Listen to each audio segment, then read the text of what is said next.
রাজধানী মিন্টো রোডের ২৯ নম্বর বাড়ি সরকারি দোতলা লাল ভবনটি বিরোধী দলীয় নেতার জন্য বরাদ্দ। তবে গত ২৭ বছর এই ভবনে কেউ বিরোধী দলীয় নেতা হিসেবে বসবাস করেননি।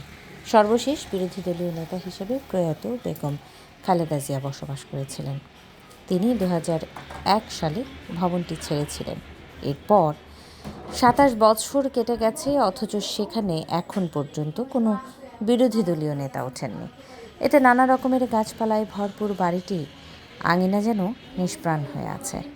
ঢাকার অন্যতম নিরাপদ এলাকা মিন্টো রোডে মন্ত্রীপাড়া বলেও পরিচিত এই এলাকা। প্রায় ২ একর জায়গা জুড়ে এই ভবনটি নির্মিত হয়েছে। তবে বিভিন্ন সময়ে সরকার বদল হলেও, বিরোধী দলীয় নেতা হলেও কোনো নেতা এখন পর্যন্ত এই বাড়িটিতে ওঠেননি। প্রশ্ন হলো, ত্রয়োদশ জাতীয় সংসদ নির্বাচনকে সামনে রেখে বিরোধী দলীয় নেতা জামায়াতের আমির এই বাড়িটিতে উঠবেন কি? সবশেষ ২০২৪ সালে এই বাড়িটি নতুনভাবে রং করে প্রস্তুত করা হয় তৎকালীন বিরোধী দলীয় নেতা জি.এম. কাদেরের জন্য, কিন্তু নানাবিধ কারণে তার এই বাড়িটিতে ওঠা হয়ে ওঠেনি।